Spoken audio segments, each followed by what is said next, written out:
Hola, esta es la clase de Escuela Bíblica Dominical de la Iglesia Bautista de Primeyes. Mi nombre es Rebeca Hernández y vamos a hacer una oración para iniciar esta lección.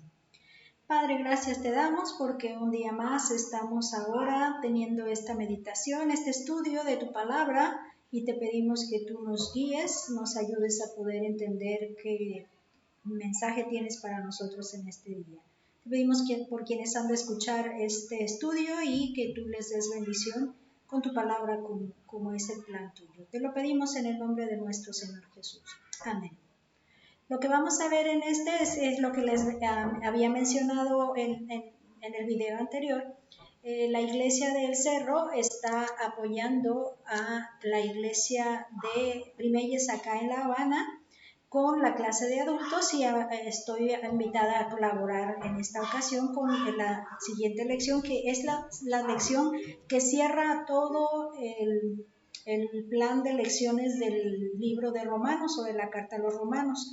Nada más para reconocer que este tema general de la carta a los Romanos tiene el tema, justos por la fe en el Evangelio de Cristo, y está con esta expresión de la justificación de los pecadores es solo por medio de la fe en el Evangelio de Jesucristo. Lo que vamos entonces a tener también son su texto clave, repasarlo una vez más, que comprende precisamente en los versículos 16 y 17, que dice: porque no me avergüenzo del Evangelio, porque es poder de Dios para salvación a todo aquel que cree, al judío primeramente y también al griego, porque en el Evangelio la justicia de Dios se revela por fe y para fe, como está escrito, mas el justo por la fe vivirá. También vamos a ver, como no tenía claro cuál era la lección específica del tema que cierra esta carta, bueno, solo le puse ahí clase y está titulada Consejos Finales, Saludos y Alabanza, dando enfoque a las tres secciones que tiene esta porción, que precisamente está basada en Romanos 16, del 17 al 27. Son los últimos 10 versículos. El versículo clave que vamos a tener de esta sección está en el capítulo 16, versículo 20. Dice: y el Dios de paz aplastará en breve a Satanás bajo vuestros pies. La gracia de nuestro Señor Jesucristo sea con vosotros. Este será nuestro texto clave de toda esta sección. La meta de enseñanza de esta lección es instruir en la importancia de aprender las enseñanzas de la palabra, siendo de testimonio y edificación a otros, y motivar a que expresen su alabanza a Dios por incluirnos en su salvación. Los objetivos ya de manera más particular están en que los alumnos reconozcan las reacciones posibles ante las enseñanzas de la palabra de Dios y valoren las consecuencias de cada una de ellas, reacciones posibles a las enseñanzas y cuáles serían las consecuencias. Hay que valorar esas consecuencias en cada una de ellas. En un segundo objetivo, que los alumnos identifiquen a las personas que acompañaron a Pablo y sean motivados a seguir su ejemplo. Y en un tercer objetivo, que los alumnos expresen a Dios su gratitud y alabanza en respuesta a su plan de salvación a todas las naciones. En la primera sección que vamos a considerar están los versículos del 17 al 20. Vamos a leer. Como dice: mas os ruego, hermanos, que os fijéis en los que causan divisiones y tropiezos en contra de la doctrina que vosotros habéis aprendido, y que os apartéis de ellos, porque tales personas no sirven a nuestro Señor Jesucristo, sino a sus propios vientres, y con suaves palabras y lisonjas engañan los corazones de los ingenuos. Porque vuestra obediencia ha venido a ser notoria a todos, así que me gozo de vosotros. Pero quiero que seáis sabios para el bien e ingenuos para el mal. y el Dios de paz aplastará en breve a Satanás bajo vuestros pies. La gracia de nuestro Señor Jesucristo sea con vosotros. En esta primera sección vamos a hacer como un bosquejo y en el primer punto está las reacciones ante la doctrina. La doctrina entendamos que se trata de las enseñanzas de la palabra y que de alguna manera se enfocan en las que están ahí mencionadas en la carta a los romanos, que precisamente ya está cerrando ahora con este capítulo 16. Y lo primero que menciona el versículo 17 dice, aprenderla. Esa primera reacción ante las enseñanzas va a ser aprender la doctrina, aprender las enseñanzas, aprender la doctrina. Porque así lo dice el apóstol Pablo a los romanos, dice que vosotros habéis aprendido. O sea, se está enfocando en la doctrina que ustedes habían aprendido. Vamos a ver lo que ocurre con relación a ella. Esta doctrina precisamente él mismo describe qué características tienen los romanos con respecto a ella. Dice, porque vuestra obediencia ha venido a ser notoria a todos. Entonces es aprenderla en testimonio evidente, según este versículo 19. La parte que quiero resaltar aquí es que cuando hablamos de testimonio, estamos hablando de aquello que las personas que no están dentro de la iglesia se dan cuenta. Entonces dice aquí precisamente el texto dice es notoria a todos y no está especificando dentro de la iglesia, ¿no? Entonces, cuando nosotros aprendemos las enseñanzas, esas enseñanzas son testimonio evidente a todos los que nos rodean, no necesariamente dentro de la iglesia. Y por otro lado, también dentro de la iglesia, que dice en edificación eficiente. La edificación es precisamente con los hermanos dentro de la iglesia. Y Pablo lo dice cuando expresa, así que me gozo de vosotros. Él es parte de la iglesia, él es parte de los creyentes y se goza con el testimonio y la obediencia a la fe, porque tomamos las palabras que expresa el texto. La obediencia a la fe era parte de lo que Dios espera de cada persona creyente ahora, que obedezcan a la fe, que crean ahora, que sean creyentes, ¿no? Entonces, así es que Pablo se goza. Entonces, aprender de la palabra necesita tener testimonio a los de afuera, pero también a los de adentro. Testimonio y edificación. Ok, entonces, esa sería una de las reacciones, pero también hay otra reacción ante la doctrina, y esta otra reacción es contravenirla. El versículo 17 lo dice así, habla de los que en contra de la doctrina. Está hablando de cómo actuar ante ellos, pero aquí los está describiendo como aquellos que están en contra de la doctrina, que entonces reaccionan contraviniéndola, ¿verdad? Entonces vamos a ver qué pasa con ello. ¿Cómo es que pasa esto? Bueno, es que con ese contravenir la doctrina están causando disensiones, contrariedad, porque así precisamente los describe, dice los que causan divisiones, los describe de esa manera.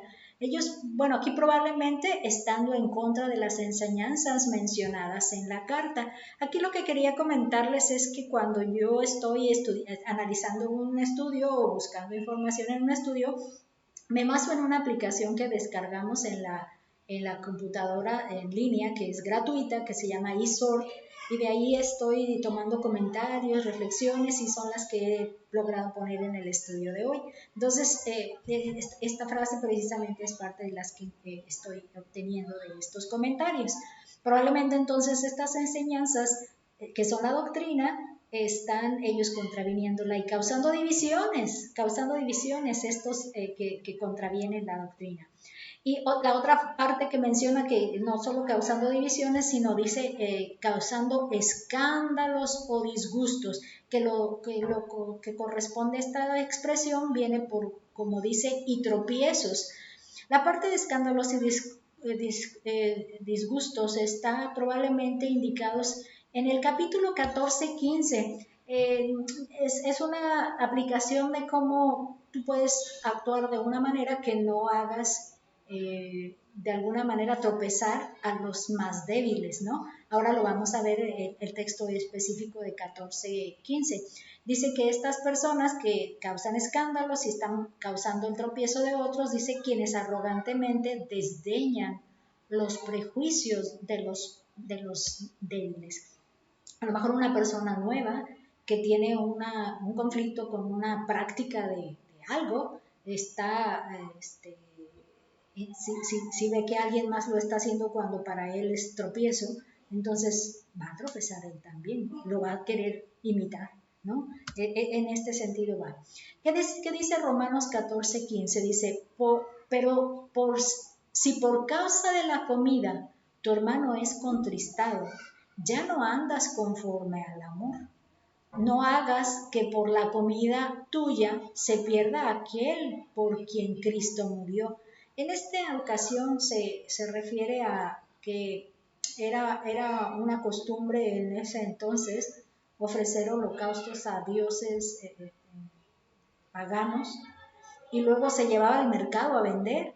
Entonces el creyente que sabía que era un holocausto de un ídolo que no es nada, no le daba problema comer eso porque le va al vientre, ¿no? Y del vientre a la letrina, entonces, o sea, del estómago a la letrina o al desecho, pero el débil decía, pero es pagado a un Dios, entonces es un asunto de veneración a ellos y me lo voy a comer, como que de alguna manera les causaba un conflicto.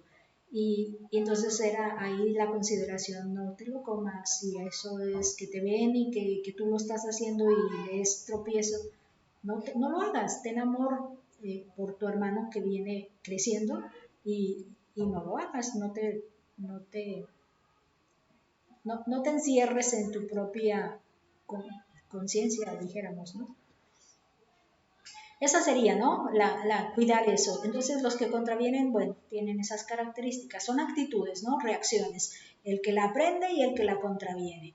Pero ahora vamos a ver, en estos siguientes versículos dice que nos vamos a ver el segundo punto, dice actitudes entre los que contravienen la doctrina. Pablo está especificando, explicándoles ahí qué quiere que hagan contra esos que contravienen la doctrina. Y lo primero que le desglosamos aquí en el subtema es vigilarlos, porque les dice así que os fijéis en los que contravienen la doctrina, los que contradicen la doctrina, ¿no? Os fijéis en ello. A mí me llamó la atención. Fíjense que esto, yo se los digo con una expresión de disfrute, ¿no? Yo me divertí y gocé estar analizando las distintas versiones. Más bien como que me fui a agrandar bastantes elementos para poder, y disfruté mucho estar investigando con diferentes versiones las palabras que se usan. Algo primero que vamos a ver es como si fueran espías, o sea, hay que vigilarlos como si fueran espías. Y no pude evitar acordarme de ese texto donde está José como gobernador de Egipto y recibe a sus hermanos y les dice, ustedes son espías, vinieron a observar lo débil de la tierra, y los acusa de espías, ¿no? No pude evitar recordar esa escena de cuando los acusa, dice, pero bueno, en este caso Pablo está hablando, fíjense en ellos, porque la preocupación de Pablo es prevenir el mal. Entonces Pablo está especificando esto para prevenir el mal. Una persona que tiene el afán de hacer mal, hay que mantenerla a raya, porque si la dejamos suelta va a contagiar a todo el mundo del mal, o va a meter en nuestras filas, en nuestro entorno, en nuestro ambiente el mal. Entonces miren, empecé entonces a ver, cuando hablaba de fijéis, os fijéis, yo dije, a ver, vamos buscando en un diccionario esos términos, ¿no? Esos verbos. Fijar, prestar atención, o sea, míralo y préstale atención. Está actuando de una manera que contradice la enseñanza. Acuérdense de los Gálatas, ¿no? Dice, a Gálatas insensatos, ¿quién nos fascinó para volver a la ley cuando estamos ahora entendiendo que no necesitamos hacer las obras de la ley para salvación? El sacrificio de Cristo es único, ¿no? ¿Qué es lo que les enseñaba ahí? El detalle aquí entonces es que presten atención a algo. Entonces, como que si el apóstol Pablo dice, vigílenlos, préstenle atención, no los dejen pasar así nada más como que desapercibidos. Pero miren, en una de las versiones que encuentro en esa eSword está la Spanish, la Biblia de las Américas. Me llama la atención que dice que se cuiden de. que se cuiden de ellos. Entonces, cuando yo investigo el hecho de cuidarse, veo que es un verbo transitivo, es decir, yo lo efectúo, yo lo ejecuto, pero hacia alguien, que es ese alguien el que está contraviniendo. ¿Qué hago? Poner diligencia, atención, solicitud en la ejecución de ese atenderlo. Cuídense, diligencia. Estaba también haciendo yo la reflexión sobre que alguien viene cargando, no sé, una viga de esas de madera grande y yo estoy cerca de su camino o a su paso. Si yo no lo tengo cuidando dónde va, eso me golpeará en algún momento si yo no me pongo cuidadosa, ¿no? Entonces estoy atenta a que en cuanto necesite espacio yo me muevo, ¿no? Algo en ese sentido. Y la otra parte que encontré aquí es que en la Spanish Reina Valera Gómez, aquí es de la versión que encontré, dice que señaléis a aquellos. Esta de alguna manera me gustó más o me impactó más por lo siguiente, dice, es un verbo transitivo, dice poner o estampar señal. O sea que no nada más míralo, vigílalo, prevente, cuídate de que no te dé, sino también ponle un sello, ponle una identificación. Lo más curioso de aquí dices, en una cosa para darla a conocer o distinguirla de otra. Entonces Pablo está haciendo una declaración muy, muy minuciosa con relación a necesitan tener clara la distinción de este tipo de persona, porque no debe pasar así nada más como Juan por su casa en medio de ustedes, ¿verdad? Algo así. Entonces, esa primera cosa, entonces, está vigilarnos. La otra sección o la otra parte dice apartarse, en otra actitud hacia esos que contravienen, ya lo tienes vigilado, pero también no te le juntes, apártate de ellos, porque así lo dice, y que os apartéis de ellos. Fíjense que haciendo una reflexión de la diferencia entre me aparto o los voto, es decir, o los mando fuera. Aquí no creo que esté hablando, bueno, no lo está diciendo así, que tú los mandes fuera. Está diciendo que tú te apartes de ellos. Tú te apartes de ellos para no imitar a ellos. Fíjate que me acordé, o con este estudio me acordé de esa frase que se usa que dice, el que con lobos anda, a aullar se enseña. Entonces, si tú te vas y andas con una persona con estas características, tarde o temprano te va a contagiar a ser igual. Entonces, apartarse de ellos es no te vayas a contagiar de lo que hace esa persona. Aquí, por ejemplo, encontré en este comentario que decía, para no tomar responsabilidad alguna por la conducta de ellos, ni tampoco para parecer darles la menor aprobación. Pero no sé si habla de expulsión de la asamblea, de la iglesia, no está hablando tanto de eso, más bien está hablando de la prevención que te des de personas que tienen un actuar de esa manera, ¿no? En ese sentido yo lo estoy valorando más.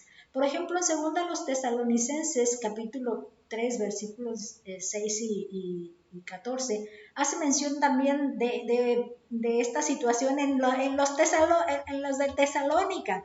Esta es nuestra carta a los romanos, ¿no? Pero en Tesalónica parecía estar ocurriendo algo idéntico. Por ejemplo, dice, pero os ordenamos, hermanos, en el nombre de nuestro Señor Jesucristo, que os apartéis de todo hermano que anda desordenadamente y no según la enseñanza que recibisteis de nosotros. Si alguno no obedece a lo que decimos por medio de esta carta, a ese señaladlo, vean como aquí ya sí menciona específico, señálenlo, pónganle un brochecito y digan, este tiene esto. Y no os juntéis con él para que se avergüence.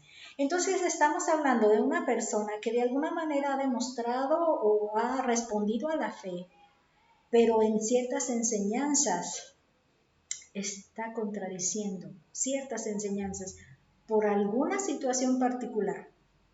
Entonces no habla de despedirlo de la congregación, sino de identificarlo para que no haya contagio con otras y se prevengan de un mal futuro, ¿no? Pero no sé, no veo que hable de expulsión de, nada más simplemente para que se avergüence. Una persona que es creyente tarde o temprano va a caer en cuenta de que está en el error y se va a corregir. Y el hecho de que le señalen porque ya se dieron cuenta que está en esa condición, entonces, oh, no, mejor acá. Me quiero imaginar como cuando uno marcha, ¿no? En un acomodo bien organizado que hacen las escoltas y de pronto te hacen señalamiento de que tú vas por un lado y todo el grupo va por el otro. Ay, no, ya hasta en el paso, como hacen el marchar, que es constante, me acuerdo que hay como un espacio, yo le voy a llamar redoble, pero redoble del pie para que no des el paso, sino que acomodes el pie correcto. Bueno, de eso me vengo acordando ahora porque alguna vez me tocó ponerle atención a los que hacen las escoltas ahí, ¿no? Entonces, dice, tenerlos señalados ahí y no te juntes para que no digan que estás igual que ellos, pensando igual que ellos y que ellos se sientan aprobados, en el mínimo aprobados. Eso es importante. En el pasaje que continúa desarrollando el apóstol Pablo, podemos encontrar la finalidad de los que contravienen la doctrina, porque ahí lo dice. Lo que nos ayuda a entender es que precisamente dice, porque tales personas no sirven a nuestro Señor Jesucristo. Como que si quisieran ellos hacer aparentar que están sirviendo al Señor, pero Pablo les dice, no, con esta actitud y con este contradecir las enseñanzas que se están expresando en esta carta, por tomar un punto, ¿no? de comparar.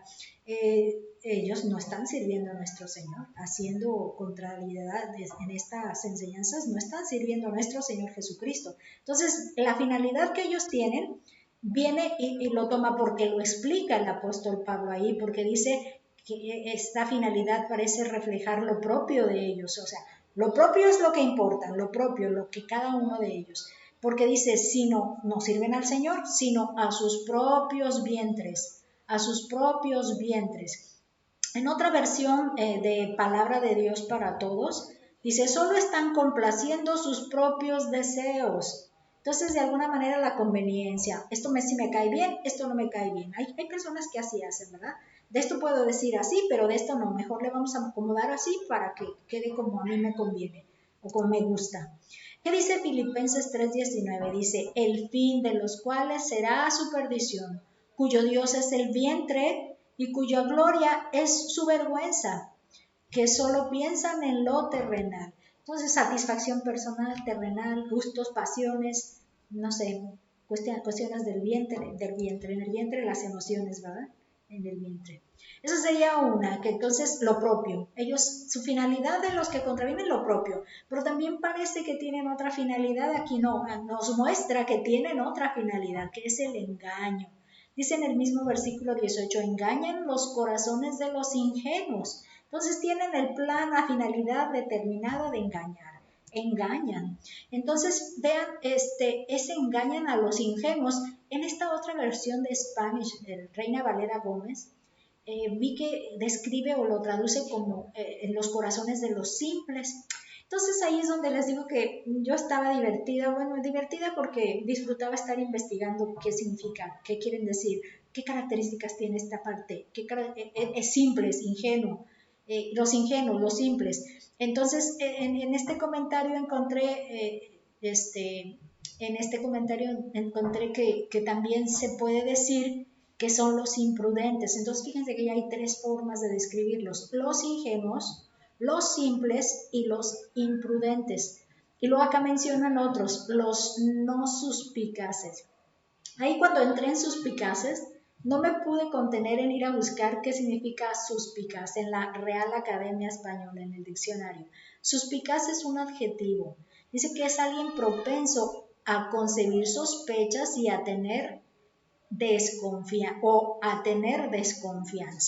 Una persona suspicaz es que no me convence, sospecho que esto así no va.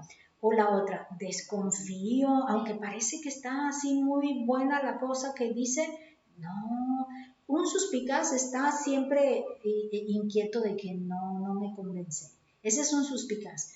Pero los no suspicaces son los que con corazón ingenuo, con corazón de simples. Ahora veamos qué se refiere al simple, ¿no? El simple.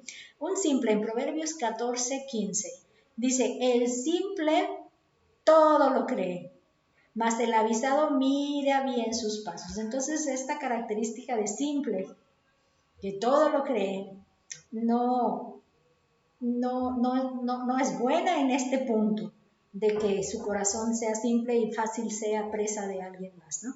Me estaba acordando también de que en el norte de mi país, en México, es Nogales, de hecho, es mi pariente política,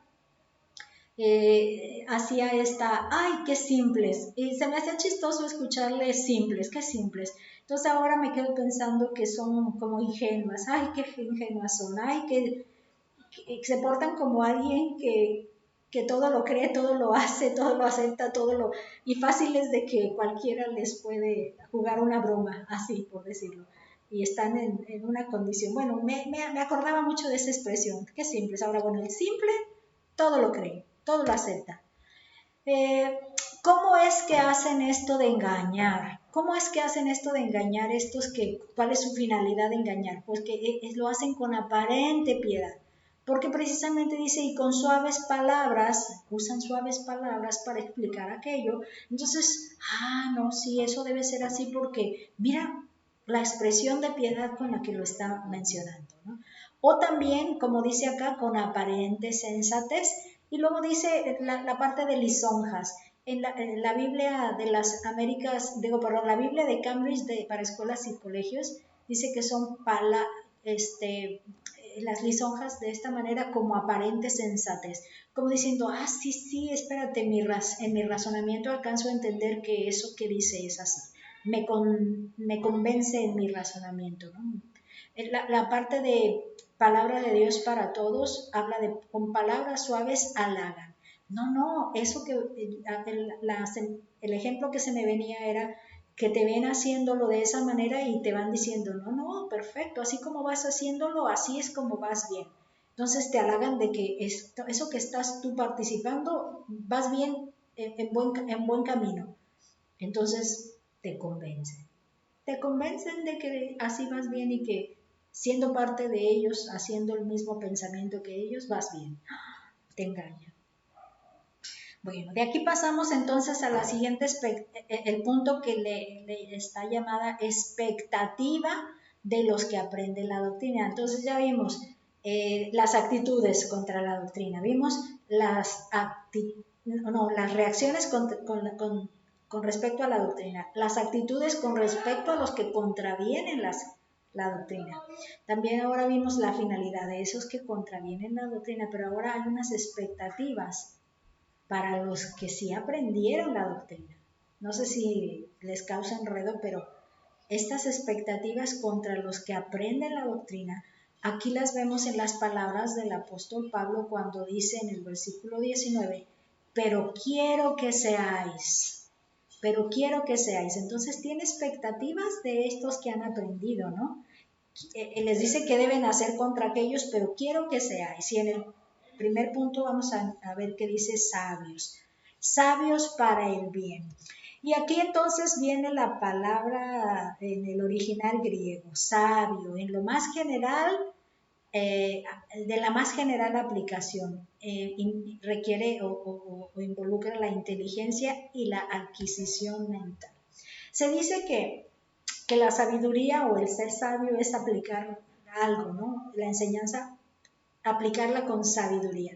Pero en esta raíz estamos entendiendo que se adquiere como inteligencia, adquiere algo en mente. Entonces, el ser sabio con el bien, adquirir esa inteligencia, ese entendimiento del bien, adquirir sabiduría en la mente luego dice para el bien. Cuando yo veo la expresión para el bien es como en general, ¿no? Pero luego cuando vi la versión de la Biblia de las Américas, dice sabios para lo bueno, y entonces como que especifica cosa,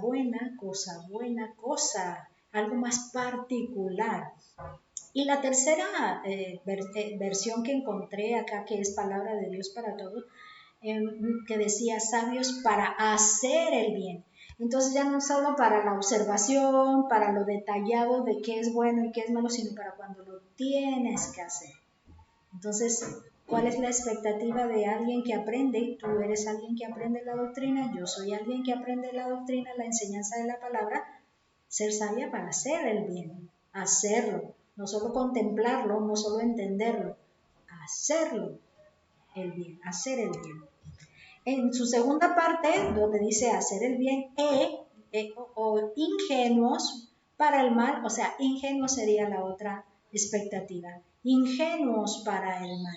Este ingenuos nos hace recordar lo que veníamos haciendo de aquellos que tienen corazones que son fáciles de engañar, ¿no? De engañar con estos que contravienen. Pero ahora sí es importante ser así, en esta característica hacia el mal, sí es importante ser así de ingenuos. En otra de las versiones de la Biblia, las Américas dice inocentes. Palabra de Dios para todos también lo llama inocentes. Dice para lo malo, no nada más para el mal en general, para lo malo que sabes que es malo en particular. Y en cuanto al mal, ya sabemos la acción hacia el mal, ¿no? Y la parte que me llamó la atención es esta de Reina Valera Gómez. Nos vuelve a traer la expresión simples. El simple dice que todo lo cree, ¿no? Bueno, simples para el mal, tú crees que eso es malo, ni te metas ni investigues. No trates o sea, sé simple, lo creo y no averiguo más, lo creo, punto. Ser simples, aceptarlo tal cual es malo, no lo quiero, no lo acepto, no lo practico. Así es como se espera, expectativa ante la doctrina. Aquí también nos hace recordar las palabras que expresó el Señor Jesús cuando envió a sus mensajeros a las ciudades que luego él iba a visitar. En Mateo 10:16 dice, aquí yo os envío como a ovejas en medio de lobos. Sed pues prudentes como serpientes y sencillos como palomas. Entonces, esto con relación al mal, ¿no? Ya en el quinto punto, en esta sección que hablamos de consejos finales, vamos a encontrar recompensas en la perseverancia de la doctrina, es decir, en estas enseñanzas de la palabra. Y inicia precisamente esta recompensa, el Dios de paz en breve, el versículo 20. Fíjense que cuando habla de el Dios de paz, esta sublime denominación de Dios tiene aquí un sentido más amplio en la persona de Cristo.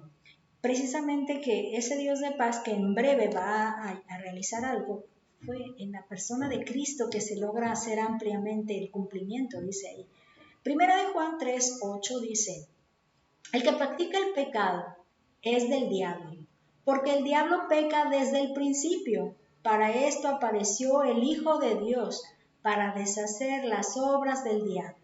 Entonces, Cristo es el que está precisamente cumpliendo esa parte del texto que vamos a analizar en un momento más. Él vino para deshacer las obras del diablo.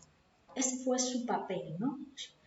¿Cuál es esta recompensa? Bueno, la recompensa es que vamos a apreciar el cumplimiento de la promesa. Nosotros que perseveramos en el aprender la doctrina, en el aprender las enseñanzas, ya sabemos que poniendo en práctica lo bueno en ellas, vamos a ver cómo vamos a ver el aplastar de Satanás. Vamos a ver en este cumplimiento de la promesa, nosotros vamos a ser parte de este cumplimiento de la promesa en el aplastar de Satanás. ¿Cómo lo vamos a ver? Bueno, esta seguridad no es sino la reproducción de la primera gran promesa de que la simiente de la mujer quebrantaría la cabeza de la serpiente. Es en el comentario de Jameson Rosetta Brown.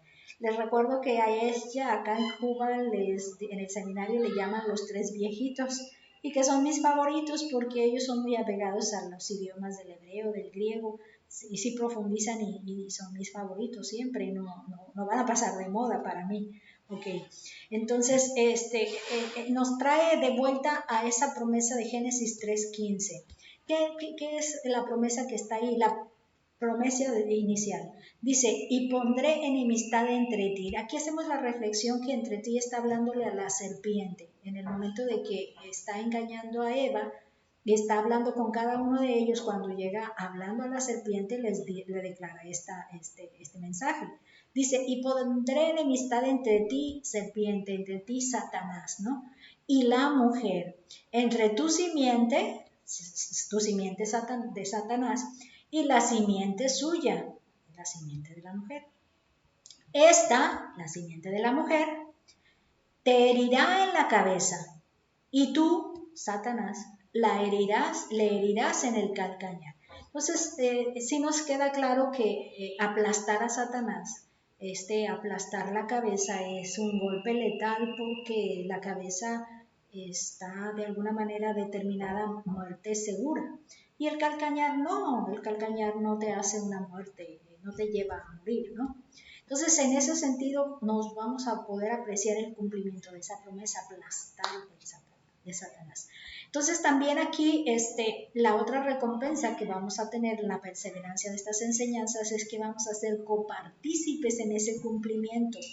¿Cómo podemos apreciar este hecho de copartícipes? Por las palabras que él pone ahí. Bajo vuestros pies.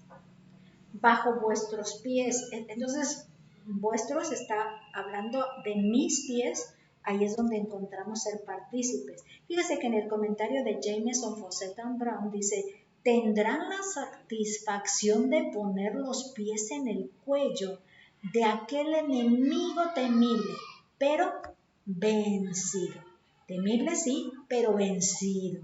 Entonces, qué satisfacción poner ese pie en el cuello para decir, no te vas a poder zafar ya jamás, estás derrotado, ¿no? Cuando ya es alguien vencido, poner el cuello ahí significa ninguna expectativa de escapar ni nada. Y en una tercera recompensa que vamos a ver en esta perseverancia de la doctrina, vamos a ver la presencia de la gracia, que este versículo 20 nos dice, la gracia de nuestro Señor Jesucristo sea con vosotros.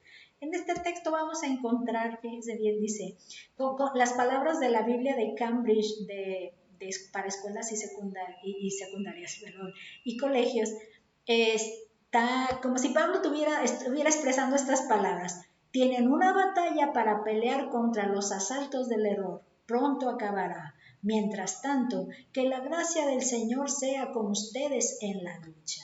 Y me hace recordar ese texto, ¿no? De que dice, aquí yo estoy con vosotros todos los días hasta el fin del mundo. Entonces, la presencia es otra de las recompensas que vamos a ver en este perseverar, en este mantenernos en el aprendizaje de las enseñanzas. Esto es con los consejos finales. Bueno, ahora en la segunda parte de este estudio vamos a encontrar los saludos. Estos saludos que dan aquellas personas que se encontraban con Pablo cuando él escribió la carta hacia los romanos. Y los versículos son en capítulo 16 del 21 al 24. Dice, os saludan Timoteo, mi colaborador, y Lucio, Jasón y Sosípater, mis parientes. Yo, Tercio, que escribí la epístola, os saludo en el Señor. Os saluda Gallo, hospedador mío y de toda la iglesia. Os saluda Erasto, tesorero de la ciudad, y el hermano Cuarto. La gracia de nuestro Señor Jesucristo sea con todos vosotros. Amén. Entonces, en esta parte de los saludos vamos a entender que primeramente Pablo está escribiendo esta carta desde Corinto. Él está en este lugar en su tercera visita que hace. Esta parte de tercera visita la encontré en los comentarios, esta declaración. Lo que sí me di cuenta es que cuando llega en su tercera visita por los textos de Hechos, está sobre su tercer viaje misionero. Este es algo que sí vamos a poder concretar. Entonces, está en Corinto y está por su tercer viaje misionero allí en Corinto. Las características que vamos a ver aquí es qué dice de él, dónde es que se menciona por primera vez la aparición de él en la historia de Pablo o en la historia de sus viajes. Y vamos a fijarnos en el mapa qué lugar es el que se encuentra esa ciudad, ¿no? ¿Qué parte en el mapa? De Timoteo. Timoteo es nuestro primer personaje que saluda. Dice, a él lo llama mi colaborador. Y de él se entiende que él su primera mención se hace que él es de Derbe o en Derbe y a partir de su segundo viaje misionero. Vamos a encontrar detalles de este hecho de Timoteo en Hechos 16 del 1 al 3 que dice: después llegó a Derbe y a Listra, y he aquí había un cierto discípulo llamado Timoteo, hijo de una mujer judía creyente, pero de padre griego, y daban buen testimonio de él los hermanos que estaban en Listra y en Iconio. Quiso Pablo que éste fuese con él, y tomándole, le circuncidó por causa de los judíos que había en aquellos lugares, porque todos sabían que su padre era griego. ¿Qué características vamos a tener? Bueno, él era una persona que era un discípulo y daban buen testimonio de él. Esas características las vio Pablo y quiso llevarlo con él, ¿no? Entonces, él está acompañando a Pablo a partir de este segundo viaje.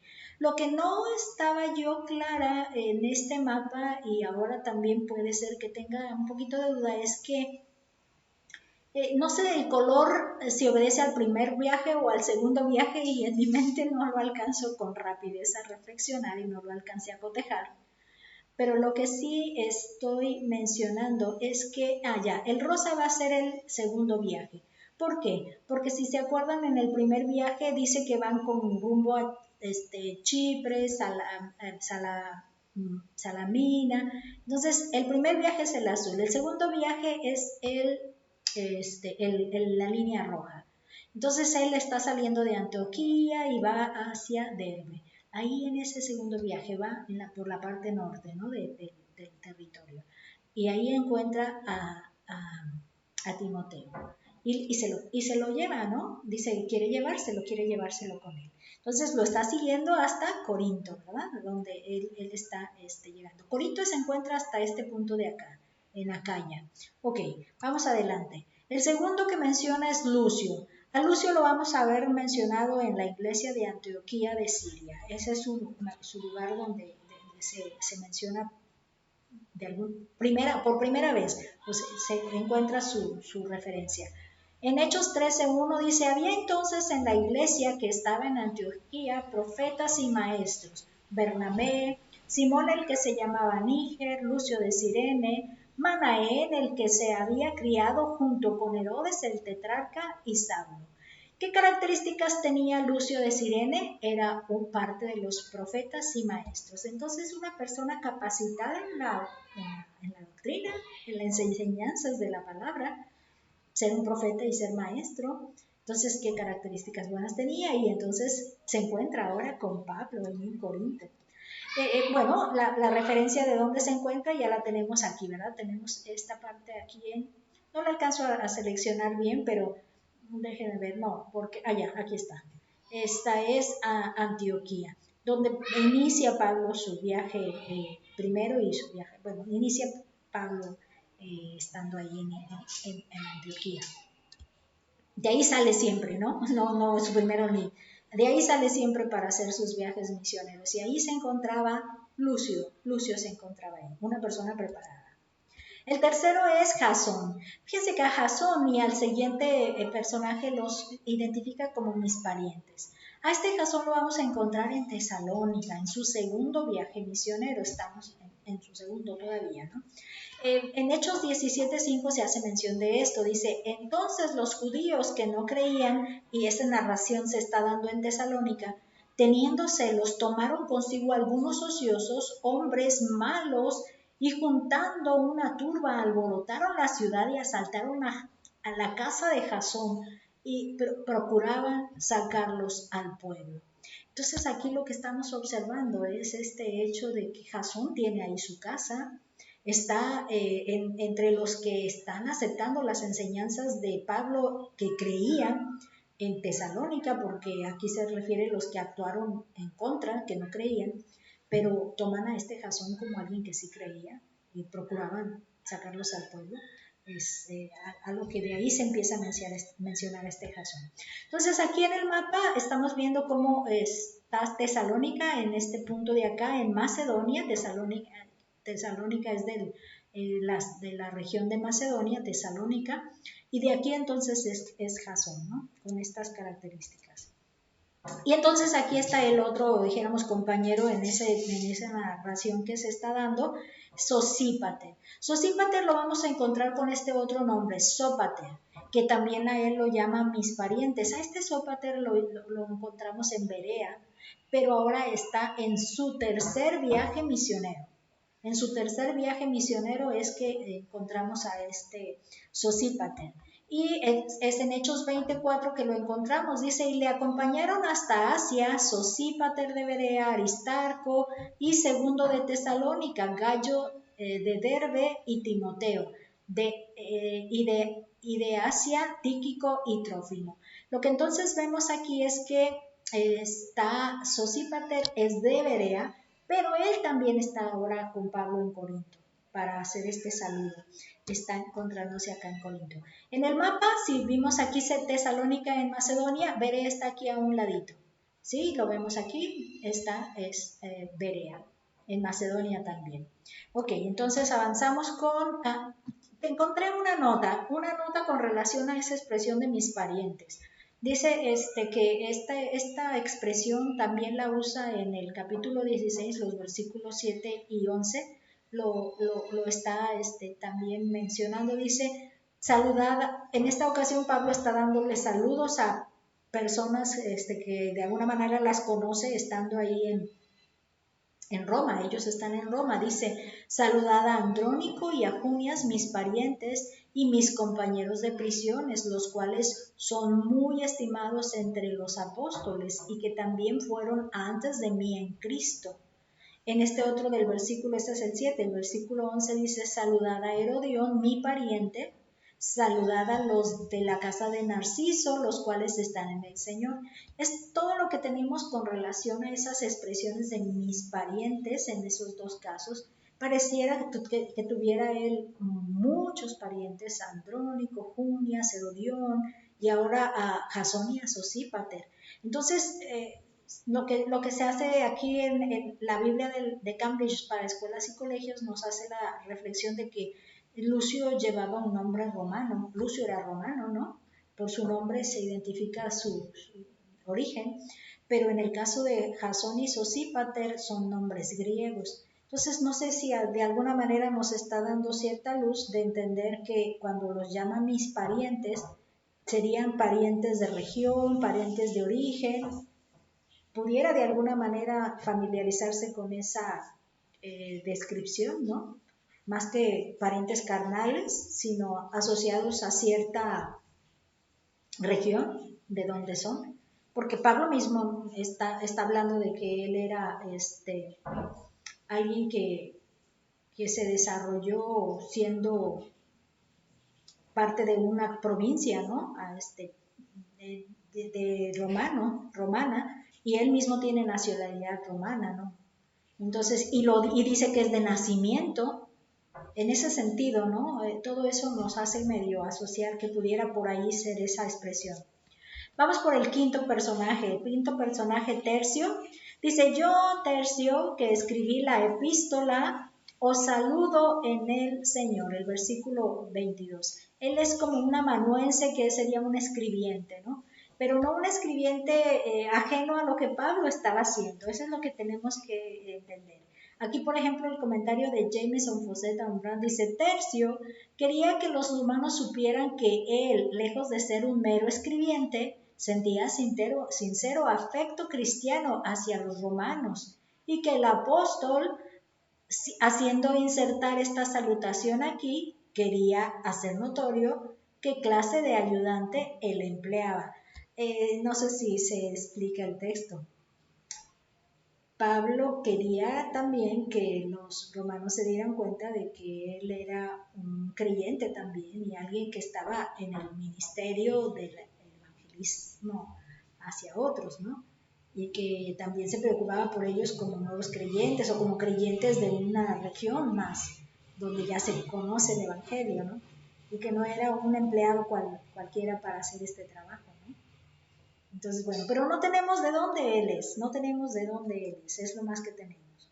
De Gallo. Gallo menciona, dice, hospedador mío, Gallo, y de toda la iglesia. Entonces había una iglesia, la iglesia estaba allí, ¿no? Aquí se hace mención como origen en Derbe, en su tercer viaje misionero, y el texto lo encontramos en Hechos 24, ya lo habíamos leído, dice, y le acompañaron hasta Asia, Sópater de Berea, Aristarco y Segundo de Tesalónica, Gallo de Derbe y Timoteo, vean que Timoteo es de Derbe, y de Asia, Tíquico y Trófimo. Entonces ya teníamos ubicado. Algo más que se encuentra acerca de Gallo es que él, habla Pablo de él. Pablo de él, ahora les voy a decir qué es lo que dice. En primera carta a los Corintios, capítulo 1, 14, dice, doy gracias a Dios de que a ninguno de vosotros he bautizado, sino a Crispo y a Gallo.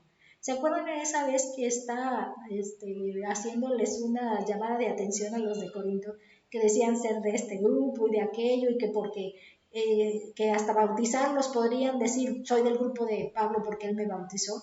Dice él, doy gracias a Dios a que ninguno de vosotros he bautizado, solo a dos, a Crispo y a Gallo, que parece que con sus propias manos lo ha bautizado. Entonces, este Gallo sí se asegura que son el mismo Gallo de Derbe y el mismo Gallo, porque hay otras referencias sobre un Gallo, que por ejemplo el apóstol Juan está mencionando en una de sus cartas a Gallo, y una cosa característica que menciona de este Gallo es que es alguien que tiene ciertos recursos y que de alguna manera puede recibir a personas en su casa, como una referencia que asocia a estas dos de Juan, en la cita de Juan y de Pablo, parece que tienen algo en común. Ese hospedador le dice, recibe a los que son enviados, aun cuando no los conoce muy bien, los acepta como bienvenidos. Entonces pudiera sí ser el mismo Juan.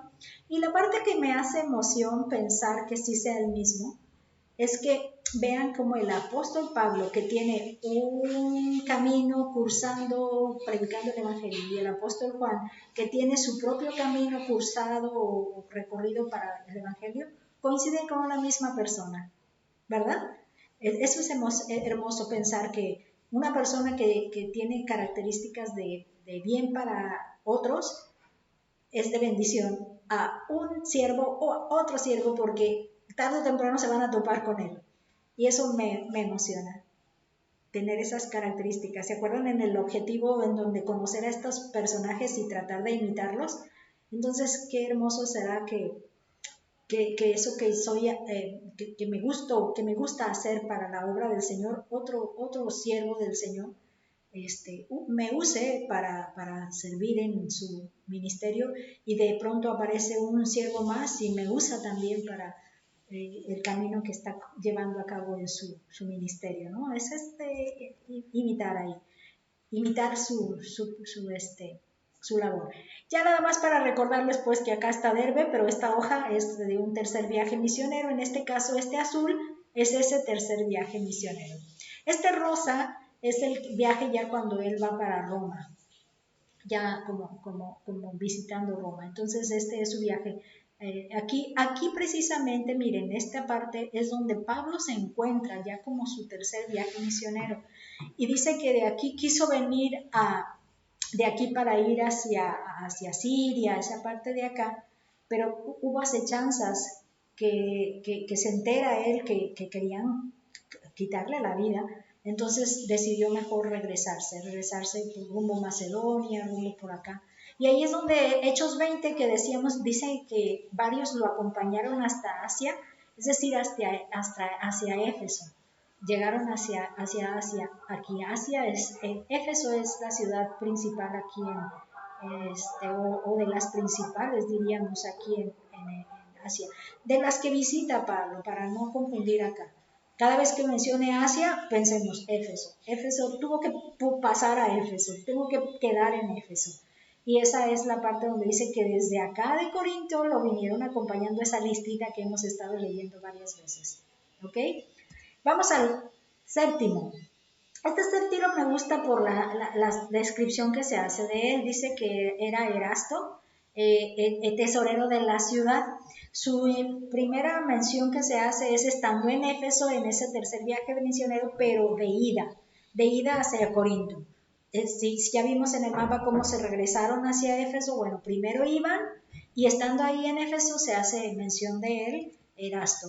Dice en Hechos 19:22, y enviando a Macedonia a dos de los que le ayudaban, Timoteo y Erasto, él se quedó por un tiempo en Asia. Entonces él sigue en Éfeso, en Asia, pero manda a Timoteo y a Erasto hacia Macedonia.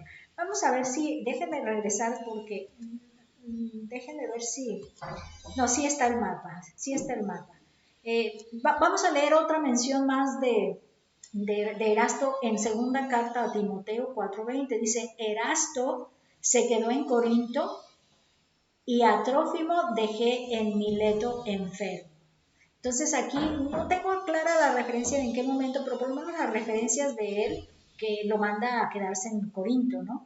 Y Éfeso, entonces aquí están, como mencionaba hace un momento, están viniendo apenas de camino hacia su tercer viaje misionero y van a pasar por Macedonia, pero manda primero a Timoteo y a Erasto hacia Macedonia.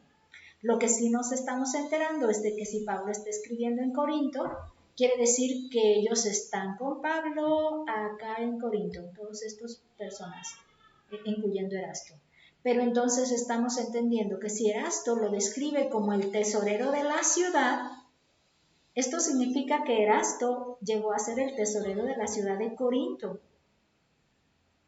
O sea, formó parte de la ciudad, de las funciones que se promueven en la ciudad o que se fomentan en la ciudad, de alguien distinguido en la ciudad. Distinguido en la ciudad, no dijéramos de la iglesia, de la ciudad, es lo que me llamó la atención. Y lo que me hacía pensar es cuánto tiempo pasó de que Pablo lo mandó con Timoteo hacia Macedonia y llegó a Corinto. ¿En qué momento llegó a Corinto? Porque dice, a Erasto lo dejé en Corinto. Entonces lo manda y lo deja en Corinto. O sea, como que ahora se juntaron, pero él ya estaba allí cumpliendo funciones de la ciudad y siendo parte también de los que acompañan a Pablo. Entonces, si nosotros desempeñáramos funciones dentro de la población, dentro de la sociedad, no están tan complicadas con el ministerio, no están tan contradictorias, o eres de esto o eres de esto. Y nos hace pensar que podríamos distinguirnos también como parte de las funciones de una comunidad en la que vivimos, ¿verdad? Y aparte participar del ministerio de Pablo, sobre todo porque dice que ya está allí fijo, lo dejó allí fijo. Entonces no nos vemos ajenos a que yo no vivo aquí y yo no sé de qué pasa aquí, ¿no? De pronto. Qué importante tener esa reflexión. Y imitarlo, ¿no? El último personaje que se menciona es Cuarto. Dice, y el hermano Cuarto. Este es un nombre latín, según lo dice la Biblia de Cambridge, nos da esta información. Dice que posiblemente Cuarto, como Tercio, eran romanos, pero no sabemos. Dice, sabemos de él solo lo de este versículo, no se sabe nadie más. Busqué en otro comentario y también me dice lo mismo, no se sabe de nadie más. No sabe de qué lugar era, pero lo que sí sabemos es que era un romano, era alguien nacido romano y estaba ahora, por ser este nombre que le identifica de qué origen, estaba ahora participando de la obra del ministerio de evangelismo con Pablo. Entonces, qué importante también ver cómo Dios me podría usar de buen testimonio, a lo mejor sé escribir cartas y puedo hacer eso, yo lo que yo reflexionaba. Yo estudié, desde la secundaria estudié secretariado. Y cuando empecé el ministerio juvenil le tenía que hacer la carta a la iglesia tal para que nos prestara tal cosa, nos donara algo, hacerle la carta para agradecerle acá, hacerle la carta. Actualmente yo sigo haciendo cartas, de pronto hice la carta para el seminario para pedir licencia que llaman abierta y había que redactar ahí algo para expresar esa petición. Entonces estamos hablando de está importante tener algunas capacidades que se pueden usar para la obra y que de pronto viene un misionero y me necesita para eso o me necesita para esto otro. O acá que se da mucho en La Habana, en La Habana se da mucho que vienen extranjeros estadounidenses de habla en inglés, el idioma, entonces necesitan traductores, muy recurrentemente se necesitan traductores. y que te usen para ese ministerio, ¿verdad? Bueno, es conocer de ellos e imitar. La expresión última que se menciona en este pasaje de los saludos dice: la gracia de nuestro Señor Jesucristo sea con todos vosotros. Amén. Dice que aquí se repite precisamente como está en el versículo 20, es algo que aquí se invoca sobre todos ellos. Como que no es particular, ¿verdad? Ahora, que sea para todos. Jameson Foster Brown nos da esa expresión. Ya en el último pasaje la última sección que se denomina alabanza, es de los versículos del 25 al 27. Dice: y al que puede confirmaros según mi evangelio por la predicación de Jesucristo, según la revelación del misterio que se ha mantenido oculto desde tiempos eternos, pero que ha sido manifestado ahora, y que por las escrituras de los profetas, según el mandamiento del Dios eterno, se ha dado a conocer a todas las gentes para que obedezcan a la fe, al único y sabio Dios, sea gloria mediante Jesucristo para siempre. Amén. Es un saludo largo, con mucho contenido. Aquí por la reflexión que tenemos según las notas sobre la Biblia de John Wesley. John Wesley dice en sus notas sobre la Biblia, dice: las últimas palabras de esta epístola exactamente corresponden a las primeras de Romanos capítulo 1, versículo del 1 al 5, en particular lo concerniente al poder de Dios, el Evangelio, Jesucristo, las Escrituras, la obediencia de fe y todas las naciones. Lo que entonces me hace necesario hacer un cotejo, diríamos aquí. En esta sección estoy colocando la sección de Romanos 1 del 1 al 5 y en esta el texto que acabamos de leer. Y si se fijan, aquí estoy observando la correspondencia del color de donde tengo aquí Jesucristo, la pongo idéntico de este otro lado de la sección. Y lo que estamos observando es que exactamente, sí es cierto, está mencionando lo mismo que dio en su salutación. Como ya leí el pasaje de Romanos 16, 25 al 27, ahora voy a leer el de Romanos capítulo 1 del 1 al 5. Dice: Pablo, siervo de Jesucristo, llamado a ser apóstol, apartado para el evangelio de Dios, que él había prometido antes por sus profetas en las santas escrituras acerca de su Hijo, nuestro Señor Jesucristo, que era del linaje de David según la carne, que fue declarado Hijo de Dios con poder, según el Espíritu de santidad, por la resurrección entre los muertos, y por quien recibimos la gracia y el apostolado para la obediencia a la fe en todas las naciones por amor de su nombre, y etcétera, etcétera, porque no termina el argumento que viene él mencionando ahí. Pero lo que sí vemos es la coincidencia que tiene que ver con que él está llevando a cabo un llamado a predicar el Evangelio de Jesucristo. El Evangelio de Jesucristo, que en un momento le llamaron misterio, o que se ha mantenido oculto desde tiempos eternos, como que es algo que se había tenido oculto sin poder revelar nada acerca de él. Así es como se describe como un misterio.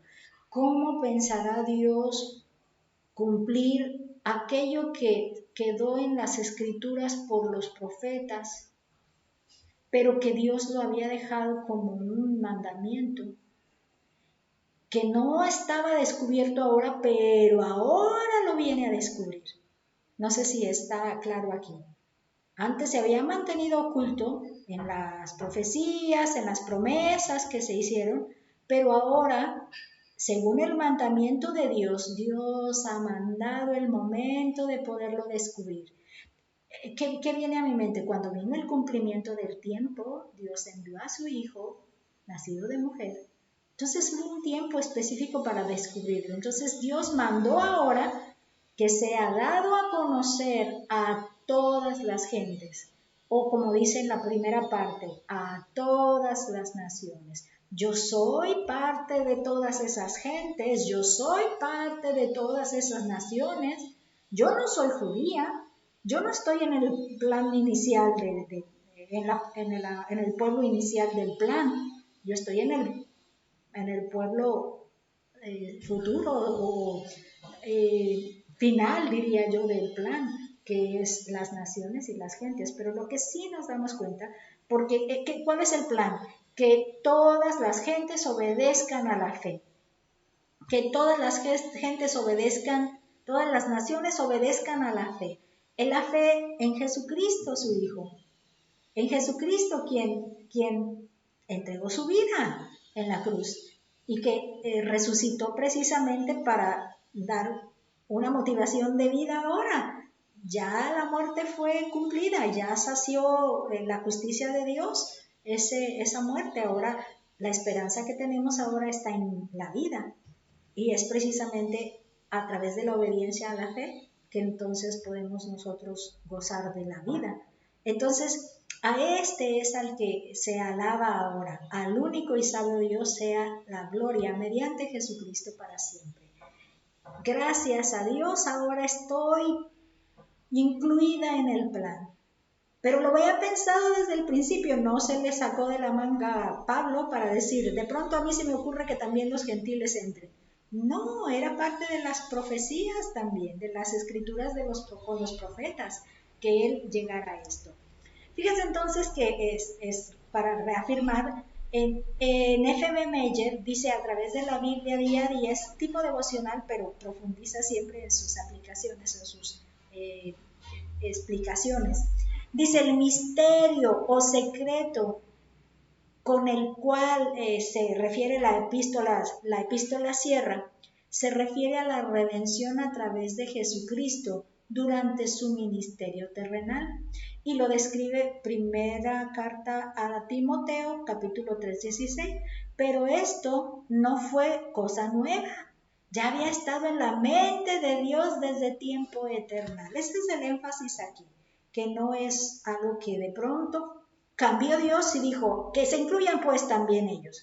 No, ya lo tenía él pensado, ya lo tenía él planeado.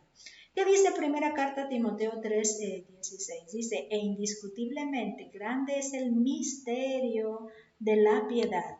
Dios fue manifestado en carne, justificado en el Espíritu, visto de los ángeles, predicado a los gentiles, creído en el mundo, recibido arriba en gloria. Gracias Dios, porque fuimos parte de tu plan. Soy parte de tu plan. Y ahora es el cumplimiento en mi persona y en la de cada uno de los que hemos decidido creer en el plan a través de obedecer a la fe. ¿Qué es lo que tenemos? Bueno, aquí termina nuestra lección y vamos a hacer una oración para terminar. Gracias, Padre, te damos porque podemos ahora con este estudio reconocerte como aquel que previene de todas las acechanzas que de parte del estar enfrente de las enseñanzas de la palabra tuya, de tu palabra. Podemos aprenderla y ser como en este caso los romanos de testimonio y de edificación. Te pedimos que esta sea una actitud igual en nuestra vida, que nos dediquemos a esto, a aprender, y que no seamos parte de esos que contravienen y nos juntemos con ellos, es decir, los distingamos y que se den cuenta, para que se den cuenta de que están en el error y se avergüencen, como dice en tu palabra, y que quieran volver y corregirse, Padre. Más que nada en ese plano, que se corrijan para poder dejar ese camino de traer división, que es lo que está causando. Padre, gracias por este consejo que nos dejaste escrito, que seamos sabios para el bien y que seamos ingenuos para el mal, que no estemos buscándole al mal a ver hasta dónde sí puedo y hasta dónde no. Te pedimos esto. Gracias, Padre, por todos aquellos que mandaron saludos en esta ocasión, porque cada una de las características de su vida nos permiten darnos cuenta que podemos ser útiles en tu obra y que podemos servirte de alguna manera en la que tú nos has capacitado para realizar diferentes funciones dentro de la iglesia, aún fuera de la iglesia, como aquel tesorero siendo parte de la comunidad, de las funciones de una comunidad, de una sociedad. Padre, permítenos ser ejemplo también de esto, ser buenos testigos tuyos en el día a día en nuestra comunidad, con funciones de la comunidad, Padre.